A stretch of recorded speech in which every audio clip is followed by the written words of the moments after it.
Halo, selamat pagi semuanya. Kita jumpa lagi dalam PKWU kelas 11. Anak-anak, mengingatkan kembali bahwa beberapa minggu yang lalu kita sudah belajar tentang ide usaha. Bahwasanya ide usaha seorang pengusaha kuliner bisa diperoleh dari faktor internal dan juga faktor eksternal. Selain itu, kita juga sudah membaca teori, barangkali kalian juga sudah mencatat, tentang resiko usaha. Bahwasanya tidak semua pengusaha kuliner itu usahanya dapat berjalan dengan mulus.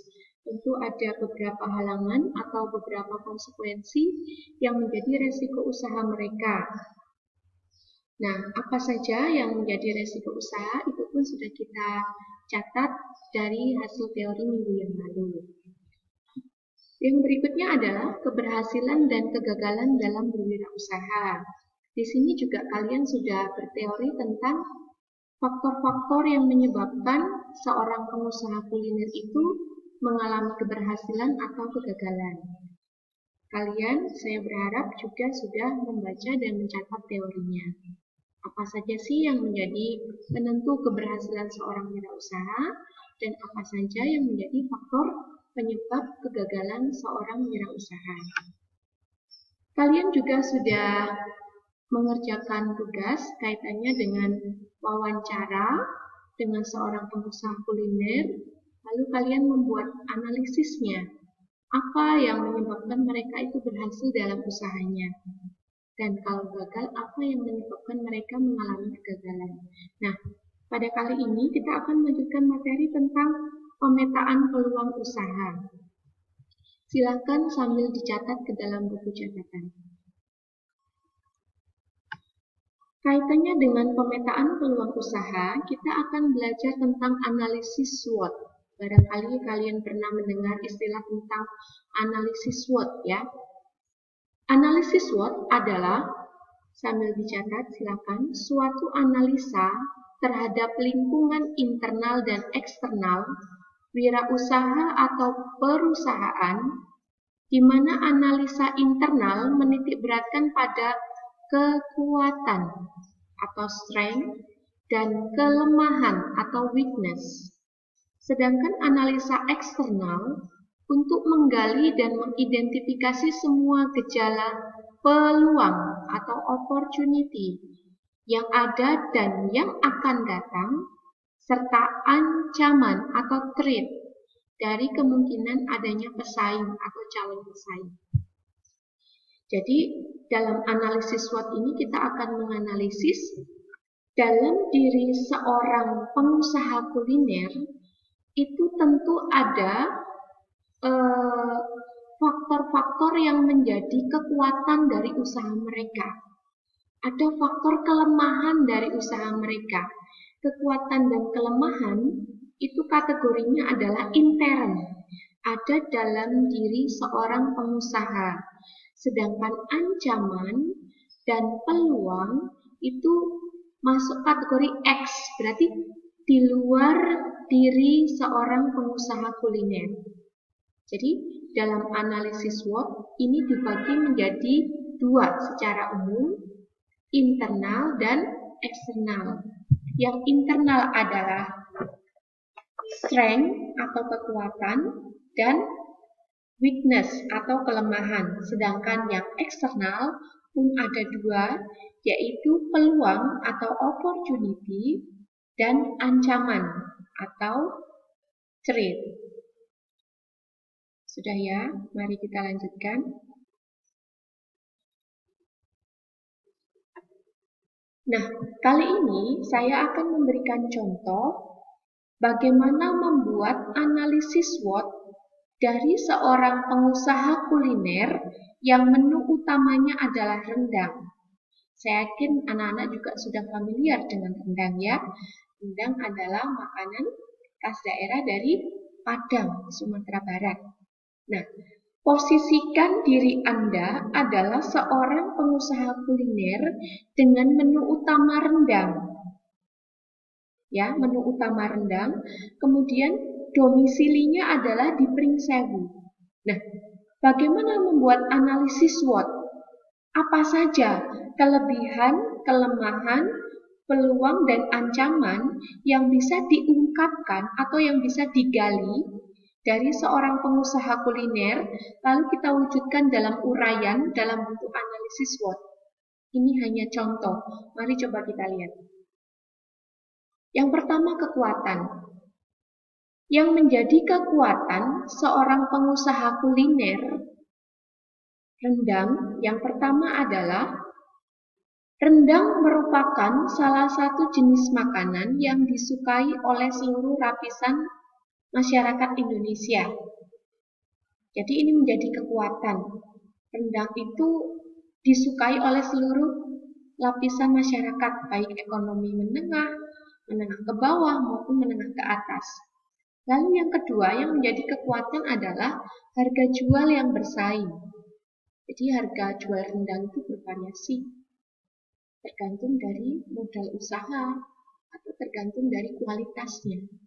Lalu yang ketiga, bahan-bahan untuk membuat rendang cukup mudah dicari. Ini menjadi kekuatan dari seorang pengusaha kuliner dengan mengutamakan rendang.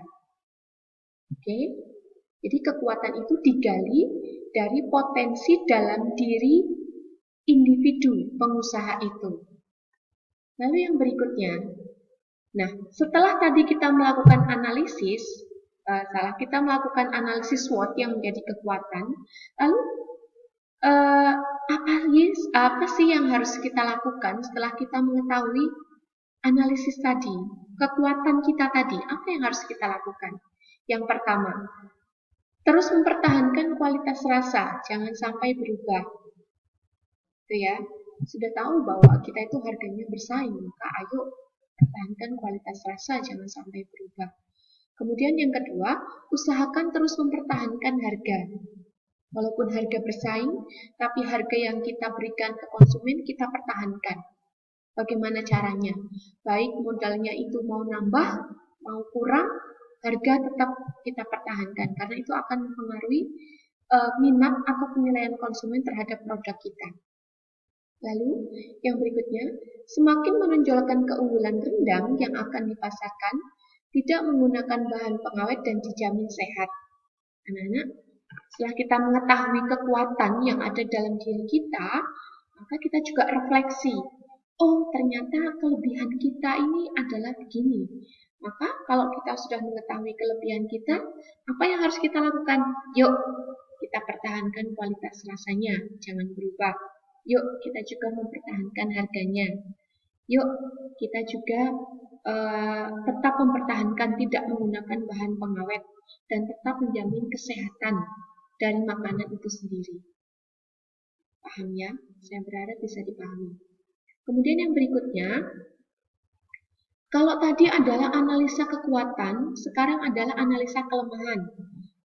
Saya ingatkan masih konteksnya adalah dalam diri intern pengusaha, ya, masih melihat atau introspeksi. Kelemahannya apa? Oh, ternyata kelemahan dari pengusaha rendang adalah harga bahan seringkali tidak stabil. Kita tahu bahwa harga daging sapi itu ya nggak stabil, kadang murah, kadang mahal, bahkan kadang sangat mahal. Nah, ini menjadi kelemahan. Kemudian kelemahan yang kedua, daging sapi seringkali dicampur dengan jenis daging lainnya. Nah, anak-anak ingat komitmen tadi di awal bahwa menjamin atau mempertahankan bahwa menu kita dijamin sehat, tidak menggunakan pengawet.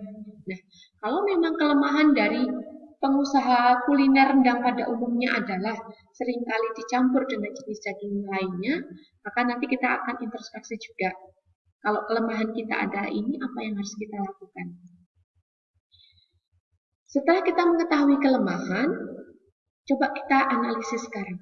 Oh, ternyata kelemahannya adalah kadang-kadang daging sapi bisa dicampur dengan daging lainnya yang mirip rasanya dengan daging sapi. Padahal itu sebenarnya bukan daging sapi. Mungkin anak-anak pernah mendengar atau pernah makan. Kayak daging tapi sebenarnya bukan daging.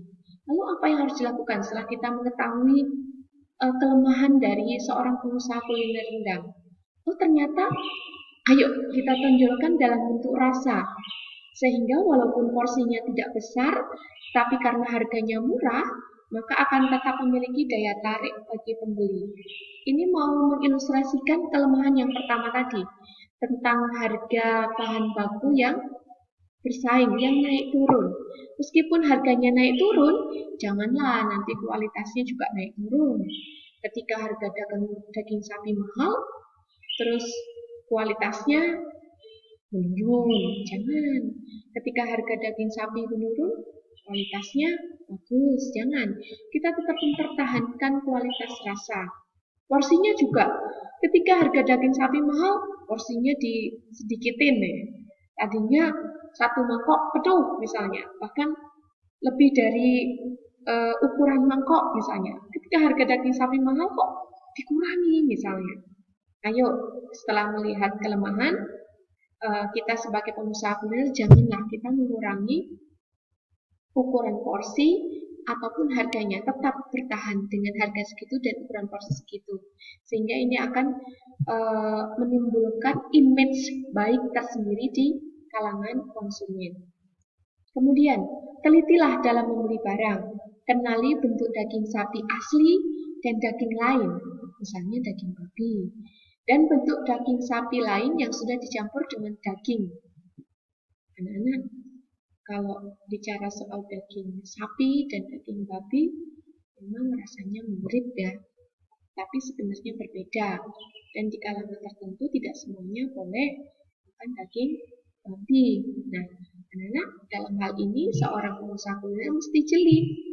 Jangan sembarangan mengoplos daging, sehingga konon yang katanya akan mempertahankan harga dan cita rasa itu image-nya menjadi berkurang.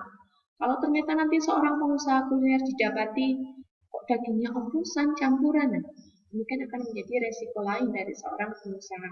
Nah, dari kelemahan tadi kita dapat menyimpulkan bahwa ternyata kita juga bisa refleksi dari kelemahan yang ada.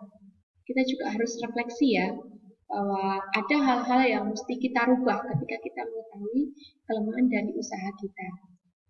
Kemudian yang berikutnya adalah kesempatan atau opportunity. Apa saja sih kesempatan yang bisa diperoleh oleh seorang pengusaha kuliner dengan menu utama rendang? Yang pertama adalah dapat melayani pesanan pesta atau catering.